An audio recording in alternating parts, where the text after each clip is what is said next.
Hey folks, I'm Anand and welcome to MaverickEduCor, your one-stop solution for everything related to PTE. We at MaverickEduCor make sure that we put our best foot forward so you can score at 79 plus in your exam. Without a further ado, let's go ahead and see today's video. In today's video, let's discuss more details on summarized written text, which is part of your writing module. It is the first question in your writing module. PTE will not mention that we are going to start summarized written text, which is part of your writing module. It will come soon after about 4 to 5 questions of answer short question, which is of your speaking module. So without a further ado, let's go ahead and see more details on this question. First and foremost, let's understand what needs to be done. PTE says that you need to read the text that is presented in the form of a passage or in the form of a paragraph. And then you need to summarize in one single sentence. This is the most important thing of summarized written text. You would get about 1 to 2 questions for summarized written text question type. Coming to the duration part, each passage or each question will have about 300 words. You would need to read and then write one single sentence summary about the passage. For each question, you will get 10 minutes of time to complete this entire task. Moving ahead, let's look at a representational image of summarized written text question. As you can clearly see, each question will have 10 minutes of time to complete this task. PTE clearly mentions that your response should be in one single sentence that you need to type in over here, but in one single sentence. Here, a passage or a paragraph is presented with about 300 words. You need to read this and come up with a response in one single sentence with about 75 words. Once you complete doing this, go ahead and click next for the next question type in your exam. Now let's look at the skills assessed by PTE for your summarized written text question. By now, you would have understood that PTE would measure your reading and writing, because I've been talking about reading a passage and then coming up with a response in the form of writing in one single sentence. You guessed it right. PTE will measure your reading skills and your writing skills. It is divided into content, form, grammar, vocabulary, and spellings. As this is an integrated task, whatever content you write will matter for your reading module and your writing module. Now, how many marks would you get for each skill? You would get about 0 to 2 marks for content, form, grammar, vocabulary, and spellings. Now, remember, this is one important thing. There is no room for error because the passage is already presented there. You need to just write a summary of that particular passage. So don't ever make mistakes in your spelling. You would lose out dearly.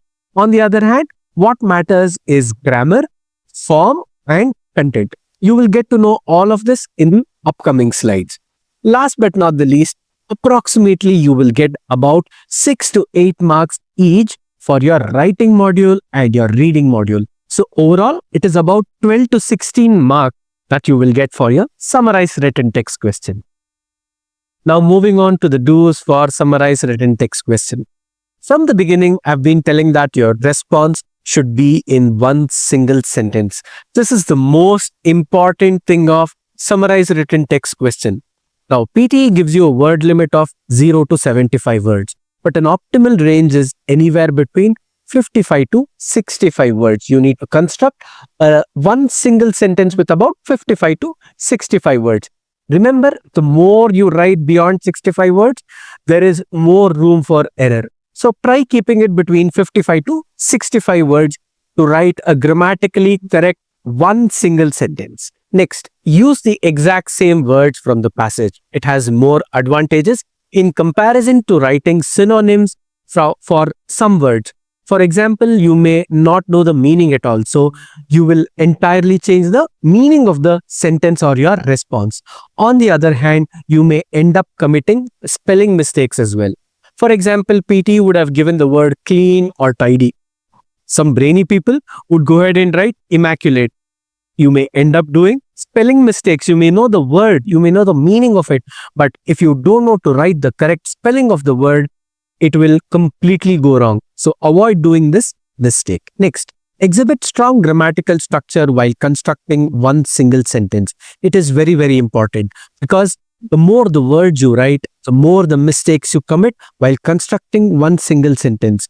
Now, we have recommended you to write between 55 to 65 words only to avoid this mistake. So now, what could be a grammatically correct sentence using correct punctuations at the right places? Preferably use a comma, and in the end of the sentence, don't forget to keep a full stop in the end of the sentence. So these are the basic things of a grammatically structured sentence. Next, select between 4 to 5 mid-sized sentences to construct a compound or a complex sentence. When you combine about 4 to 5 sentences, you will end up constructing a compound or a complex sentence. The most easiest form of sentence that you can construct is a compound sentence with the help of fanboys. I hope you already know about fanboys. So use this, which is nothing but a coordinating conjunction to come up with a compound sentence. The word complex sentence. By the word itself, you can analyze that it is a complex sentence which uses subordinating conjunctions to construct, and it is a little complex to construct as well. So avoid using complex sentences. Instead, use compound sentence to come up with a response. Next, always spare between 2 to 3 minutes of time to proofread your response for errors such as spellings. While typing, you could have committed mistakes unknowingly. So make sure to fix your spelling errors, your grammatical errors, and errors related to punctuation. You should put comma at the right place. So when you read, you will analyze that whether you have put comma in the right place or not. In the end of your response, make sure to put a full stop as well. This is all that you need to check while proofreading your response. Last but not the least, you can utilize the entire 10 minutes that is given by PTE to complete this task. It will not affect your overall time. But remember, use those 10 minutes wisely to read the passage, come up with a response, meaning type your response and then proofread as well. You need to split your time accordingly. For example, you may take about 1 to 2 minutes of time to read the passage and then write for about 5 to 6 minutes at the max, and then the remaining time has to be utilized to proofread your response, which is about 2 to 3 minutes of your time. So use this 10 minutes wisely. Now coming to the don'ts of summarize written text questions. First and foremost, never keep a full stop or a period in between words. PTE may not consider your response at all, so avoid doing this. Instead, make sure that you keep a full stop in the end of the sentence. This is very, very important for this question. Next, avoid writing less than 55 words or more than 75 words. Writing 75 words or more, your response may not be considered. On the other hand, if you write less than 55 words, your content is not captured. So, writing a grammatically correct single sentence with about 55 to 65 words is more than sufficient for this particular question. Last but not the least, avoiding a logical summary is not mandatory at all. Instead, the rules of grammar is very, very important because you need to construct one single grammatically correct sentence with about 55 to 65 words. That's all. Moving ahead, let's understand few basic concepts of constructing a sentence. For more details, you can go ahead and see the essay video as well. Now coming back to summarize written text question. What is a simple sentence?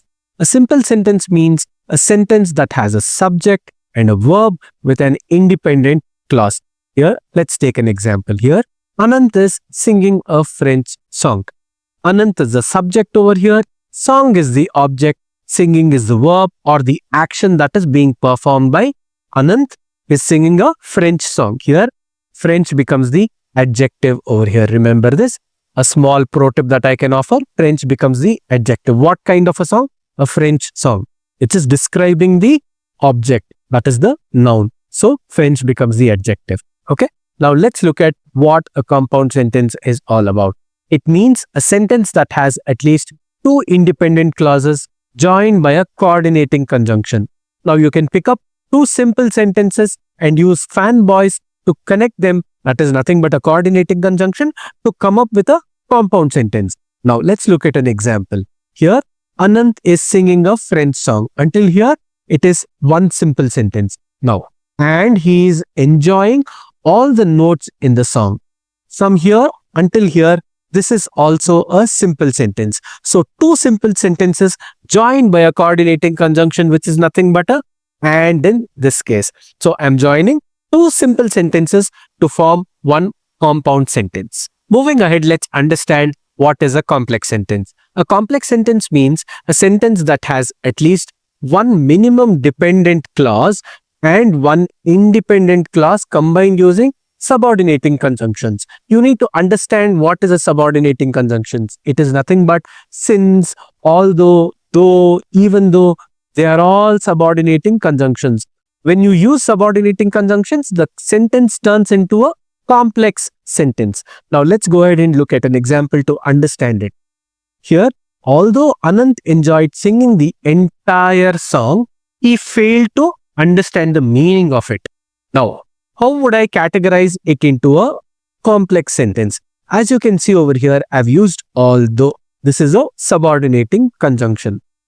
Anant enjoyed singing the entire song. If I speak like this, although Anant enjoyed singing a song, and if I stop over here, people will be waiting what happened afterward. So that is where the independent clause comes into picture. He failed to understand the meaning of the song. This is an independent clause. From here, it is independent clause. This part of the sentence is the dependent clause sentence. So this is how you can categorize a independent clause and a dependent clause. Now, you need to put a comma, especially while using a complex sentence at the right place. Here, I've used it over here, which is absolutely perfect. So this is how you can construct a complex sentence. Now let's look at the demo for summarize written text question. Here, I will be presenting you paragraph. For people who want to try out this question, you can pause this video after I show the passage. You can take 10 minutes of time to come up with a response in one single sentence. Make sure to have a stopwatch so that you can manage your time efficiently. Now, this is the passage that I was talking about. You can consider this as a demo question. Alright folks, it's time to look at the response for this particular demo question. Here, I have highlighted few sentences in red and the other sentences are in black. Those sentences that are highlighted in red are the sentences that I've used to come up with a response. Now let's look at my response. As you can clearly see over here, I have used the same sentences and the same words by joining them using a coordinating conjunction over here. I've used about 4 sentences and joined them using coordinating conjunctions. In the end, I have kept a full stop as well. Overall, I've written about 63 to 65 words approximately to come up with a single sentence response. Now let's move forward and quickly recap summarize written text with golden rules. First and foremost, write grammatically correct single sentence with about 55 to 65 words. It is more than sufficient, but it has to be one single grammatically correct sentence. Next, use conjunctions and punctuations at the right places, form a complex or a compound sentence. You can construct any kind of sentence you want. Next, spelling, grammar and form should be your highest priority instead of coming into a logical conclusion about the passage. Next, cut, copy, paste will never work in the passage that is presented by PTE. It is best to type your response. So make sure to type your response in the text box within the stipulated time of 10 minutes. Next, proofread your response before clicking next. In the overall 10 minutes, as I told you earlier, 1 to 2 minutes can be utilized to read the passage, to come up or to identify the sentences, another 5 to 6 minutes to type your response, and another 2 to 3 minutes to proofread your response. This is very, very important to identify if you have made any spelling errors, grammatical errors, or punctuation mistakes. Last but not the least, while practicing, avoid using grammar assisting tools. Instead, use Notepad because you can recognize and rectify your mistakes such as spelling mistakes, grammatical errors, or punctuation mistakes. So this is very, very important to use a Notepad while you're practicing. So these are all the golden rules for your summarized written text question. Fine folks, we have come to the end of this video. In case of any doubts or any queries, make sure to contact us on the WhatsApp number or on the email ID mentioned right below. For folks who have attempted the exam already and haven't got their desired score, make sure to contact us. We will share more valuable feedback and insights about what went wrong in your previous attempts. On this note, I kindly request you to subscribe to our channel and turn on the notifications for more such engaging videos. Wishing you all the very best for your exams.